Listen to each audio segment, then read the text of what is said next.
दोस्तों, स्वागत है आपका हमारे YouTube चैनल स्टडी हर पल पर। आज हम देखेंगे एक विनाशकारी संघर्ष की कहानी, द्वितीय विश्व युद्ध। एक ऐसा संघर्ष जिसने पूरी दुनिया को हिलाकर रख दिया।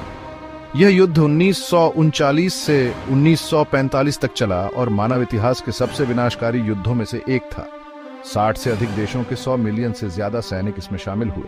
इस युद्ध ने न केवल करोड़ों लोगों की जान ली, बल्कि वैश्विक राजनीति, समाज और अर्थव्यवस्था को हमेशा के लिए बदल दिया।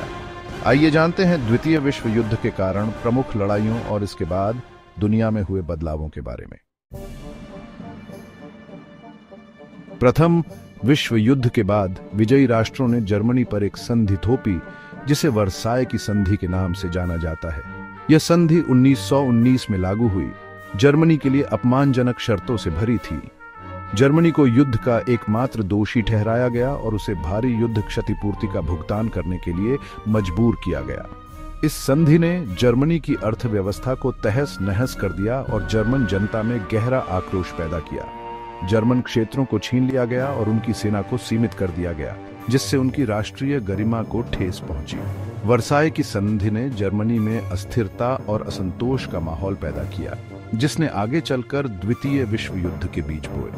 जर्मन जनता में अपमान और आक्रोश की भावना व्याप्त हो गई और वे एक ऐसे नेता की तलाश में थे जो उन्हें इस अपमान से उबार सके। प्रथम विश्व युद्ध के बाद की अवधि में दुनिया भर में राजनीतिक और आर्थिक उथल-पुथल का माहौल था। इस अस्थिरता के बीच कई देशों में अधिनायकवादी सरकारें उभरी, जिन्होंने राष्ट्रवाद, सैन्यवाद और आक्रामक विस्तारवाद की विचारधारा को बढ़ावा दिया। इन सरकारों ने जनता की आर्थिक परेशानियों और राष्ट्रीय गौरव की भावना का फायदा उठाया। इटली में बेनिटो मुसोलिनी ने 1922 में सत्ता हासिल की और एक फांसीवादी शासन स्थापित किया। मुसोलिनी ने इटली को एक शक्तिशाली साम्राज्य बनाने का सपना देखा और अपने पड़ोसी देशों पर आक्रमण करना शुरू कर दिया। जर्मनी में एडोल्फ हिटलर ने 1933 में सत्ता हासिल की और नाजी पार्टी को एक क्रूर तानाशाही में बदल दिया। हिटलर ने वर्साय की संधि को रद्द करने, जर्मनी को फिर से शक्तिशाली बनाने और आर्य जाति के लिए रहने की जगह हासिल करने का वादा किया। जापान में सैन्य नेताओं ने सरकार पर नियंत्रण कर लिया और आक्रामक विस्तारवाद की नीति अपनाई। जापान ने पूर्वी एशिया में अपने प्रभाव क्षेत्र का विस्तार करने और प्राकृतिक संसाधनों पर नियंत्रण हासिल करने की कोशिश की। इन अधिनायकवादी सरकारों ने एक खतरनाक माहौल बनाया, जिससे द्वितीय विश्व युद्ध का खतरा मंडराने लगा। प्रथम विश्व युद्ध की विभीषिका के बाद दुनिया भर के नेताओं ने भविष्य के युद्धों को रोकने और अंतर्राष्ट्रीय सहयोग को बढ़ावा देने के लिए राष्ट्र संघ की स्थापना की। हालांकि राष्ट्र संघ अपनी स्थापना से ही कमजोर था। कई प्रमुख शक्तियां, जैसे कि संयुक्त राज्य अमेरिका, राष्ट्र संघ में शामिल नहीं हुई, जिससे उसकी विश्वसनीयता और प्रभाव कम हो गया। राष्ट्र संघ के पास अपनी सेना नहीं थी और वह अपने सदस्य देशों पर निर्भर था कि वे अपनी सेनाएं प्रदान करें। हालांकि अधिकांश देश अपनी सेनाओं को किसी अन्य देश के साथ युद्ध में शामिल करने के लिए अनिच्छुक थे। राष्ट्र संघ ने आक्रामकता को रोकने के लिए कई उपाय किए, जैसे कि कूटनीति, प्रतिबंध और निंदा। हालांकि ये उपाय अप्रभावी साबित हुए, क्योंकि आक्रामक देशों ने उन्हें नजरअंदाज कर दिया। राष्ट्र संघ की सबसे बड़ी विफलताओं में से एक 1930 के दशक में जापान, इटली और जर्मनी द्वारा की गई आक्रामकता को रोकने में उसकी अक्षमता थी।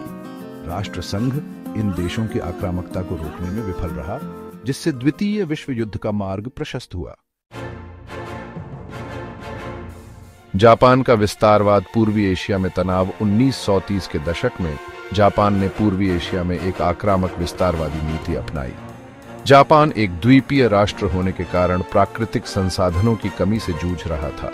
जापानी नेताओं का मानना था कि उन्हें अपने बढ़ते उद्योग और जनसंख्या के लिए कच्चे माल और बाजारों को सुरक्षित करने के लिए अपने क्षेत्र का विस्तार करना होगा।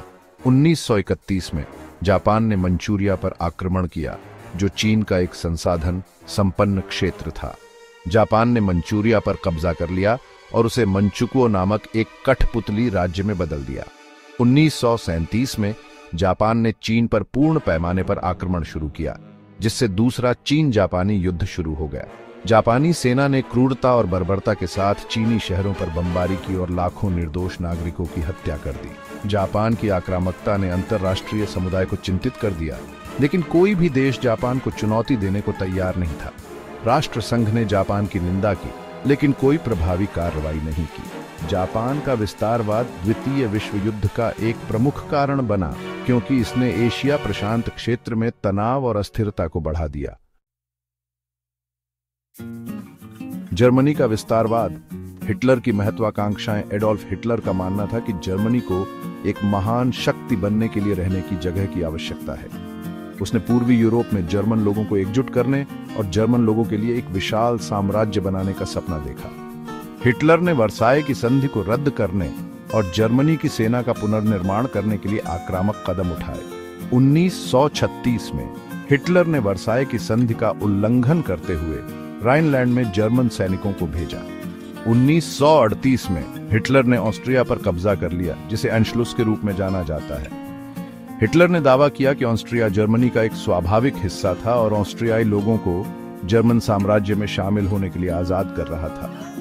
1939 में हिटलर ने चेकोस्लोवाकिया के सुडेटनलैंड क्षेत्र पर कब्जा कर लिया, जहां बड़ी संख्या में जर्मन भाषी लोग रहते थे। हिटलर ने दावा किया कि सुडेटनलैंड के जर्मन लोगों को उत्पीड़न का सामना करना पड़ रहा था और उन्हें जर्मनी के साथ एकजुट होने का अधिकार था। हिटलर की आक्रामकता ने यूरोप में युद्ध के खतरे को बढ़ा दिया। पोलैंड पर हमला। युद्ध की शुरुआत 1 सितंबर 1949 को जर्मनी ने पोलैंड पर हमला कर दिया, जिससे द्वितीय विश्व युद्ध शुरू हो गया। जर्मन सेना ने पोलैंड पर बिजली की गति से या ब्लिट्जक्रेग हमला किया, जिसमें टैंकों, विमानों और पैदल सेना के समन्वित हमले शामिल थे। पोलिश सेना जर्मन सेना की तकनीकी और संख्यात्मक श्रेष्ठता के आगे टिक नहीं पाई। ग्रेट ब्रिटेन और फ्रांस ने पोलैंड के साथ संधियों के तहत जर्मनी को पोलैंड से अपनी सेना वापस बुलाने का अल्टीमेटम दिया।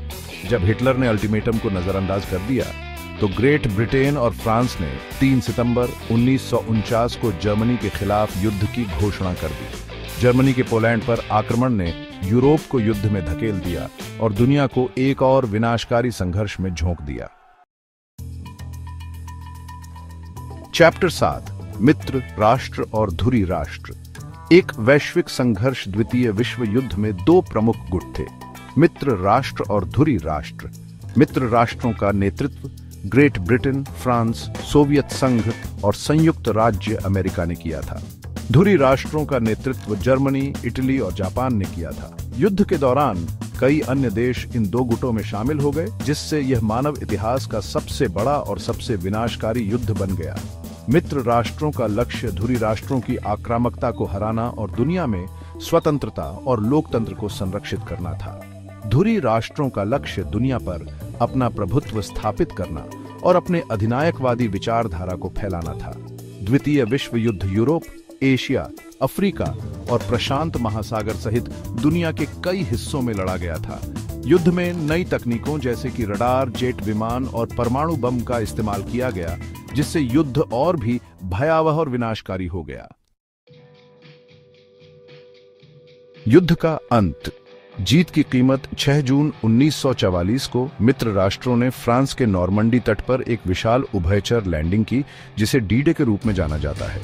यह ऑपरेशन सैन्य इतिहास में सबसे बड़ा उभयचर आक्रमण था, जिसने नाजी जर्मनी के खिलाफ पश्चिमी मोर्चे को खोल दिया।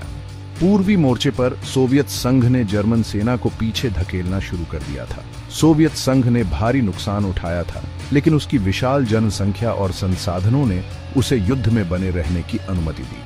अप्रैल 1945 में सोवियत सेना ने बर्लिन पर कब्जा कर लिया, जिससे जर्मनी को आत्मसमर्पण करने के लिए मजबूर होना पड़ा। एशिया प्रशांत क्षेत्र में संयुक्त राज्य अमेरिका ने जापान के खिलाफ एक द्वीप दर द्वीप अभियान चलाया। अगस्त 1945 में संयुक्त राज्य अमेरिका ने जापानी शहरों हिरोशिमा और नागासाकी पर परमाणु बम गिराए, जिससे भारी विनाश हुआ। 15 अगस्त 1945 को जापान ने बिना शर्त आत्मसमर्पण कर दिया, जिससे द्वितीय विश्व युद्ध का अंत हो गया। ऊतरो। एक नई दुनिया का उदय, शांति और पुनर्निर्माण। द्वितीय विश्व युद्ध ने यह दिखा दिया कि युद्ध केवल विनाश लाता है। इस युद्ध ने लाखों लोगों की जान ले ली, अर्थव्यवस्थाओं को तबाह कर दिया और दुनिया को गहरे निराशा में धकेल दिया।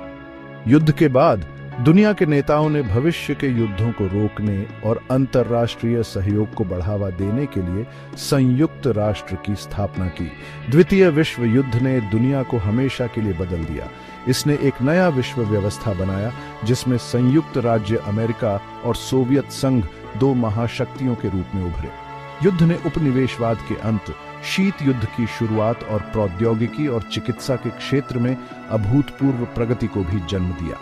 आज हमें यह याद रखना चाहिए कि इतिहास की इन भयंकर गलतियों को दोहराने से बचना है और एक शांतिपूर्ण और समृद्ध दुनिया का निर्माण करना है।